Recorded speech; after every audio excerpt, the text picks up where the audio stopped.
Okay. Hi, Lieutenant Governor.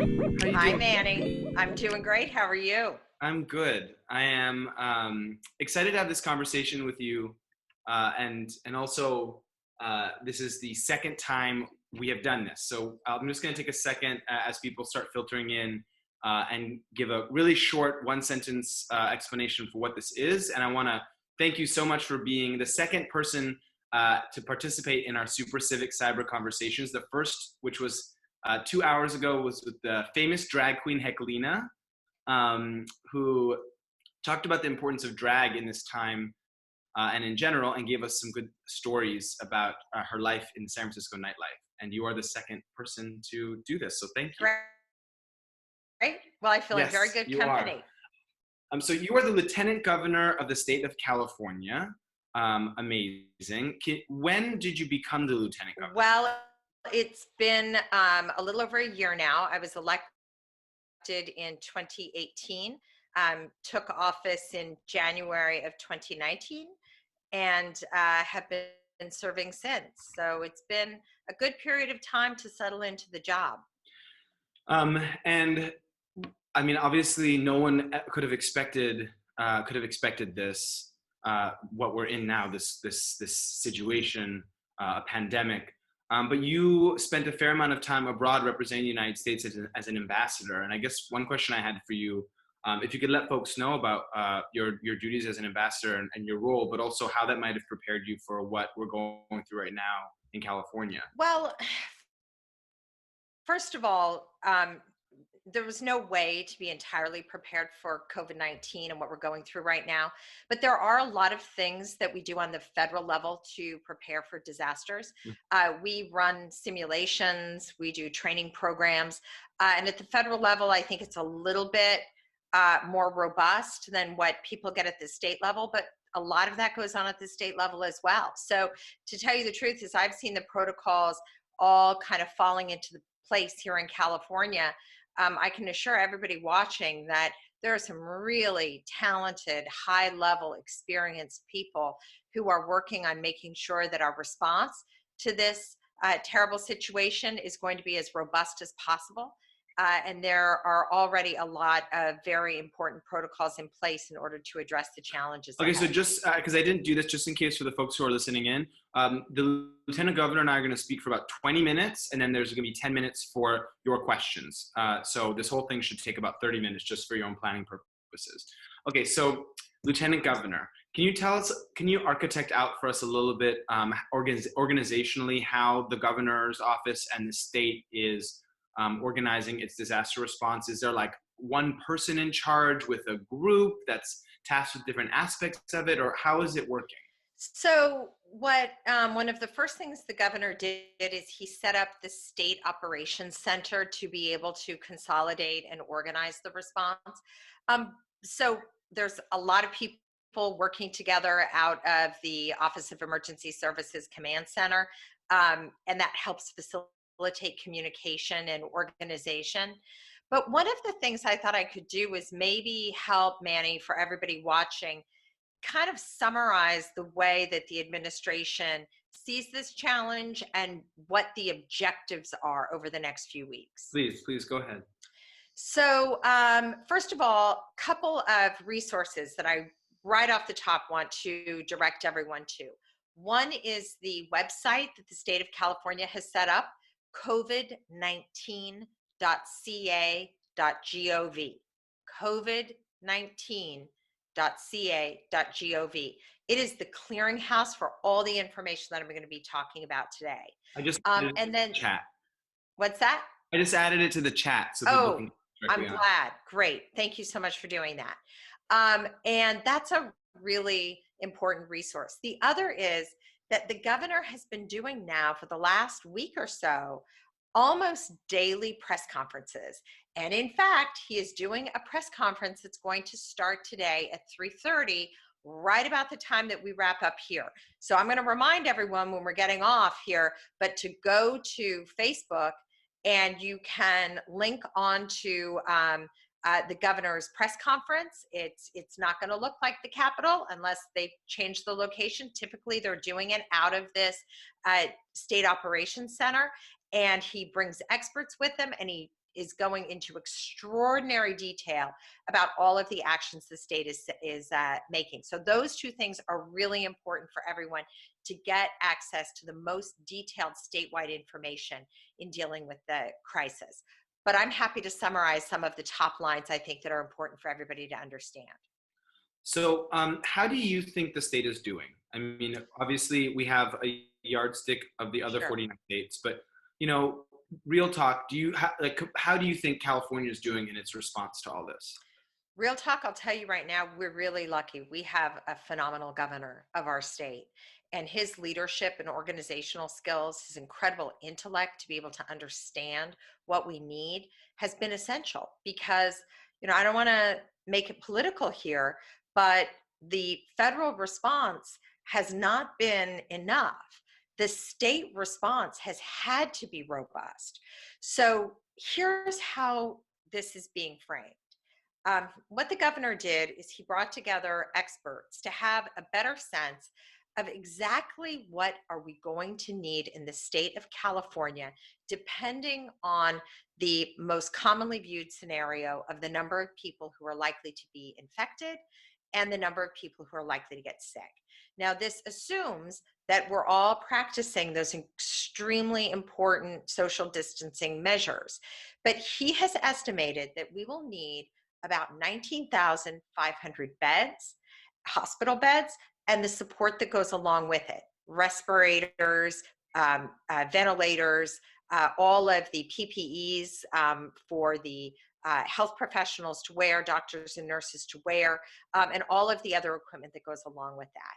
So 19,500 bed capacity. How much do we He have? then breaks down how many we already have. Right. And he felt that we're about halfway there, which means we need basically another 10,000 beds, capacity for an additional 10,000 people who become sick enough that they need hospital care. So he wrote a letter asking the federal government to declare a major disaster for California, which they did. And that has given us access to unprecedented federal assistance. So people may have seen that the U.S. Navy ship, the Mercy, is on its way to Los Angeles, to the port of LA. That is going to set up there. That is not going to be used for people who test positive and need hospital care for COVID-19. It's going to be capacity to be able to move people onto those ships for other kinds of care in order to free up beds in the Los Angeles area. So that is very significant. We also have gotten 2 massive mobile hospital units from the military that are coming to us in California that are going to supply another 2,000 hospital beds and equipment that goes along with that. We also, through this process, have been able to access quite a bit of the stockpile, the strategic national stockpile, masks, ventilators, surgical equipment, other kinds of equipment that we need. All of this, there are major stockpiles. So we have requested now, just to give you a sense of scale, 20 million N95 masks and 10 million surgical masks From that national stockpile. Do we know how much we're going to get? I can't tell you that figure yet, but it's beginning to get a sense of what we need and how important it is to start that process. The delivery of this equipment, what's called the PPE equipment, the personal protection equipment, this is going to be a flashpoint that we have to keep an eye on to make sure that we're getting these supplies that we need. And then beyond that, right, just in terms of the medical response, the governor and the legislature allocated, the governor signed the allocation for about $1.1 billion in state funds in order to respond and to augment this effort. People may have seen in San Francisco, the CPMC hospital that's up in Pacific Heights, that had been reduced, the amount of use. The hospital itself wasn't full. for a while. That is now under the state effort going to be reopened to build capacity, as well as the hospital in San Mateo and another one that's been secured down in Los Angeles. So all of that is moving forward in order to be able to address what we are most concerned about here, which is the threat to our most vulnerable and to anyone who, because anyone can contract COVID-19, who is in need of hospital care. We don't have the capacity right now. We are building capacity every single day. We know what our goal is, and we have both state and federal support to help us get there. Thank you so much for laying that out, Lieutenant Governor. I'm going to move now to small businesses because I'm a small business owner, and also right next to the public health crisis, we have this economic crisis, which is affecting everyone. And in addition, small business owners acutely because of the shelter in place and the stay at home requirements. And I wanted to give you a second to talk about what the state is doing to help small businesses like mine, like Mannys, and so many of the small businesses that are not able to make money. Some maybe a little bit, but many none at all during this time with an unknown date for when we can reopen. Well, Manny, that is the second piece of this, as you rightly noted. One is the healthcare challenge, and the other is this economic, massive, unprecedented economic challenge ahead of us. But maybe since we have you right here as the best case study, we all love Mannys. We all enjoy being there. We all rely on the role that you play in our community. Maybe you could start by telling us, what are you doing? Or, we have this great webinar, but you're not selling coffee. How are you? Maybe you could start with just giving us your example, and then I can go into some of the other resources. It's really hard because Mannys is a physical gathering space, and those were the first places to be told to stop operating. So these conversations, you might note if you're participating, there's a link on the side of the chat where you can donate to Mannys. So this is an opportunity for folks who want to support Mannys. You can make a donation. We're going to all the people who've made donations before and asking them to do it again, but we are limited in the ways in which we can bring in revenue. And, I know that there are resources that folks can get loans, and I want to talk to you a little bit about loans a little bit later, but our main way that we're trying to generate the revenue we need to pay our fixed costs is through our conversations. So to all those who've tuned in, thank you for doing that, because that's very helpful. Okay, so number one, everybody give what you can to help Mannys. I am committed to help as well, Manny. Thank you. But a couple things. So just in the case study of Mannys, I'm sure that you're dealing with employees. Very hard to pay employees if you don't have any income. So anyone watching who is either an employer or an employee who is finding themselves without a paycheck right now needs to go and access unemployment. Unemployment benefits and filing for unemployment right now is easier than ever. The governor has waived several waiting periods and processes. So you should go online. You can find it right at covid19.ca.gov.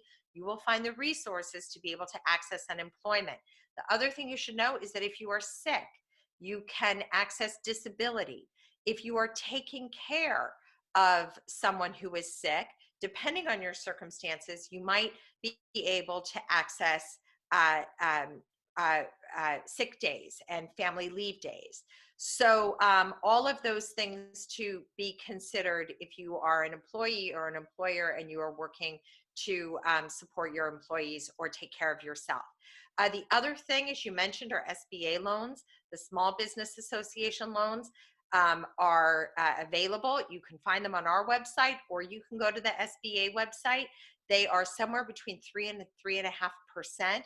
There is a process for more than $25,000 in loans. I have heard they're asking for collateral, but less than that, you should be able to access an emergency loan. The other thing, of course, deferred tax filings. So businesses are not going, and personal income tax, there's going to be some relief at the federal and the state level on your tax filings.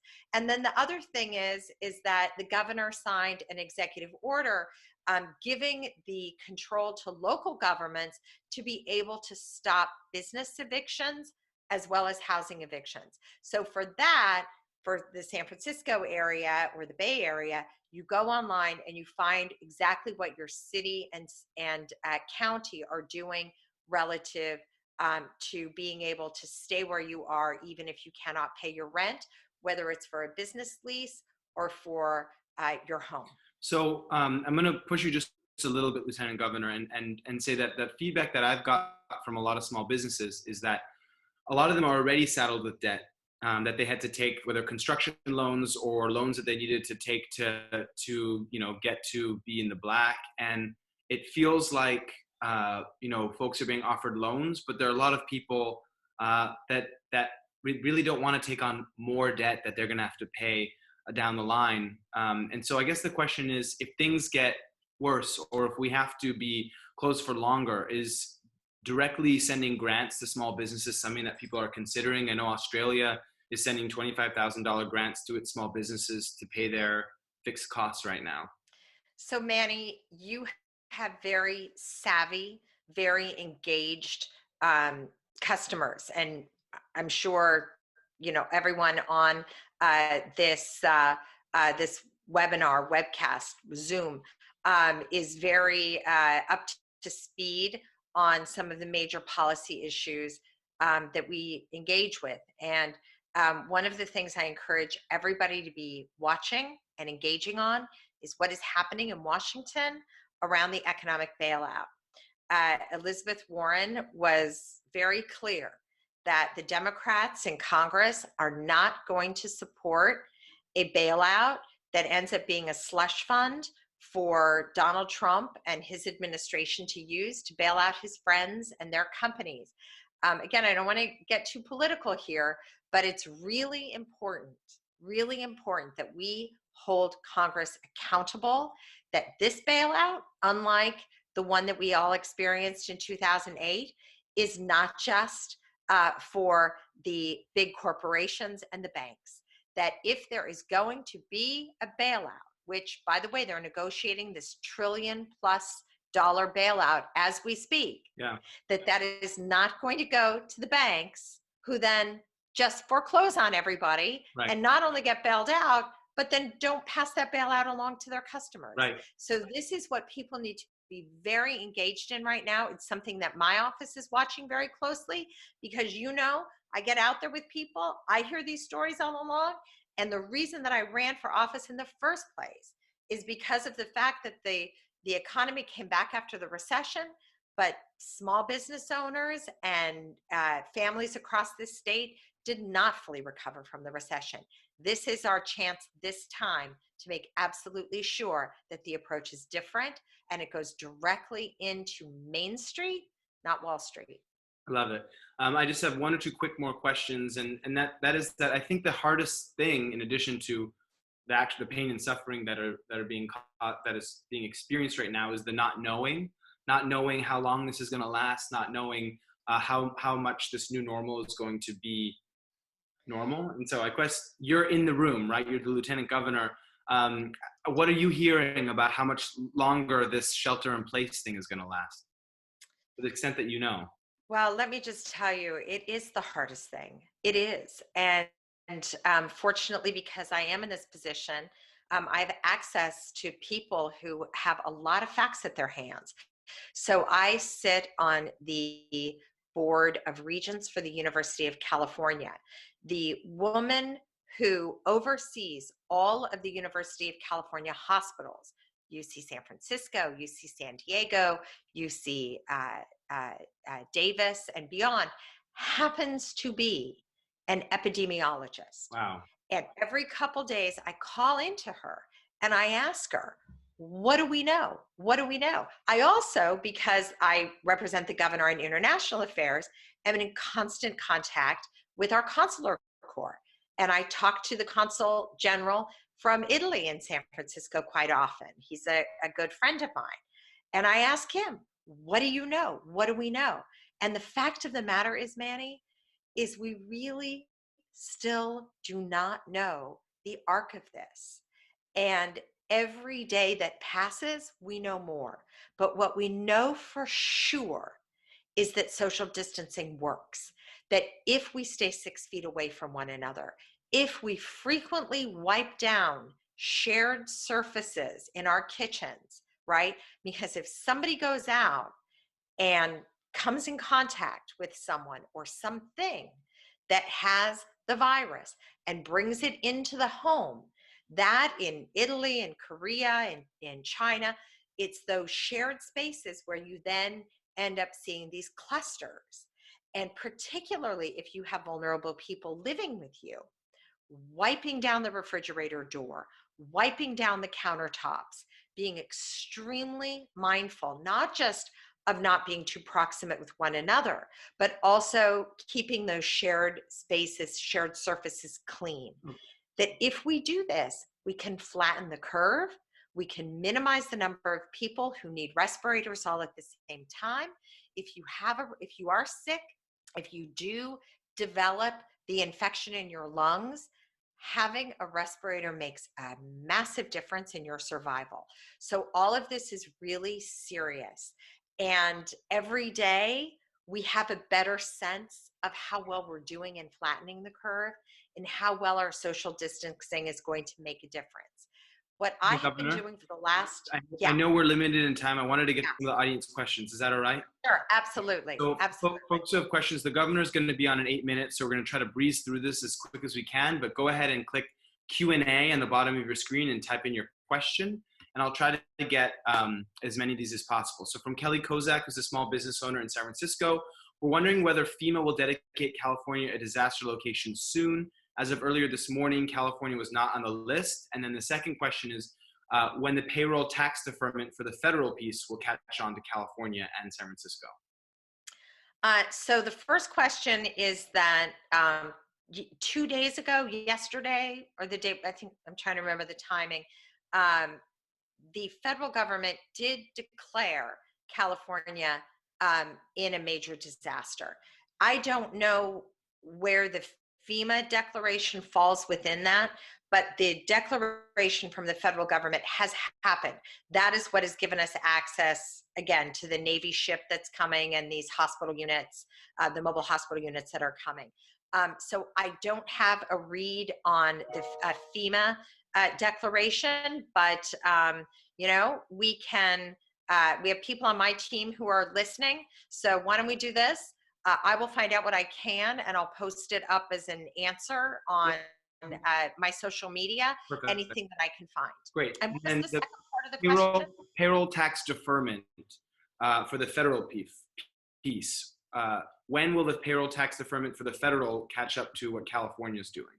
Well, again, this is the federal government, so we know what we can do here at the state level. We are pushing on all of these things, but there has to be a groundswell in order to push the federal government to do the right thing by small businesses. So I encourage you to engage with your congressional office. Obviously, if you're in San Francisco, that's Nancy Pelosi.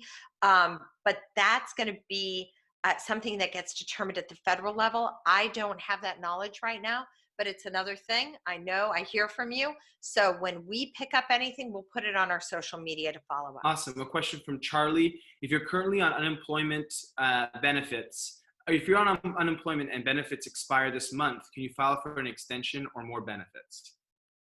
So again, these are kind of nuances within that, and I don't want to lead you astray.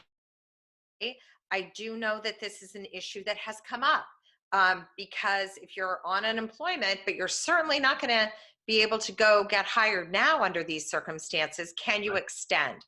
So if you go to the covid19.ca.gov website, you should be able to get under the FAQs for unemployment some more specific guidance on those circumstances. But I also know the governor's been very clear.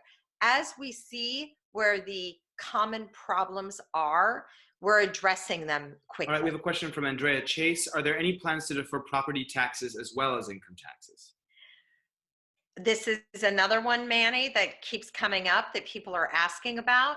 As you can imagine, there are entities that look to that property tax, and they need the income in order to be able to keep their operations going. But I know it's very much on the forefront of conversation right now. But as it is at this moment, there has not been a decision made on property taxes that I know of.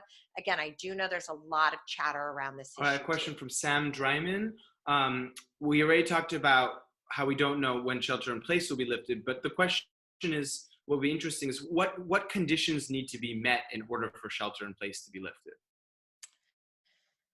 So here's how I think it's where do we helpful. need to be? You know? Right. No, I hear you. And I think that there are a couple of things that we still don't know.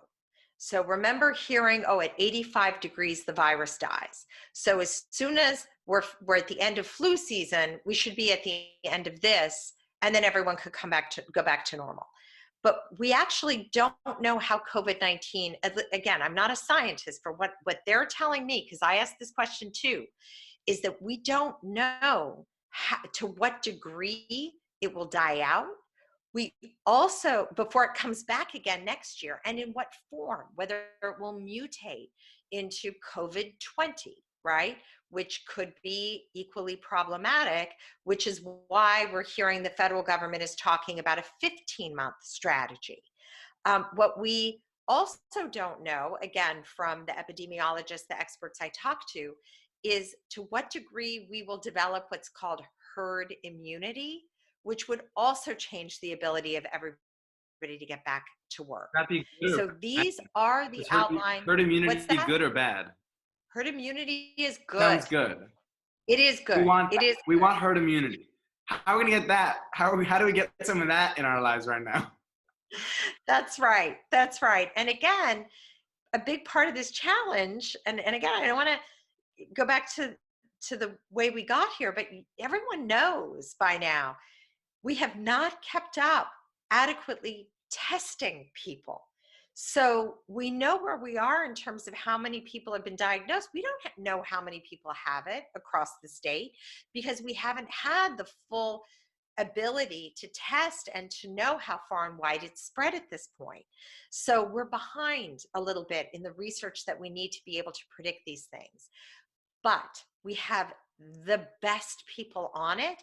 The University of California is incredible, and they are, applying all of their capacity into developing testing capacity. The governor is doing everything to get the supplies needed to develop those tests and get the results. And the researchers are waiting for this information and using information out of Italy, Korea, China, to be able to have a better sense of answering that question. Okay, I'm gonna ask the last question before we close. But before I do that, please note everyone that wants to support my small business. I would be extremely grateful to help us get through this time. The link is in the chat box. It's joinit.org/o/Mannys. And the last question is, there's this concept of radical imagination in activism. And I was hoping to ask you, Lieutenant Governor, to just kind of tell us how you think it's gonna look and feel when we recover from this and we rebound from it. And what will that day feel like? If we can modify our behavior the way that we are, literally shutting down the fifth largest economy in the world, that's what California is, that we voluntarily take these steps to freeze our primarily service-driven economy in order to be able to minimize the number of people who die from this. Manny, there's a tremendous amount of agency that as a democracy, as civil society, as independent, generous people, that we are able to do something as massive as what this moment is calling for.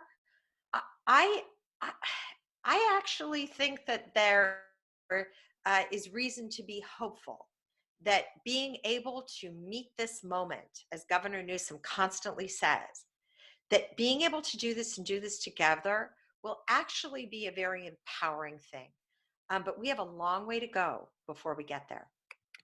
Awesome. Well, thank you so much, Lieutenant Governor, for your time. I know you're extremely busy right now. Thank you for answering questions. If folks have more questions, they should go to covid19.ca.gov.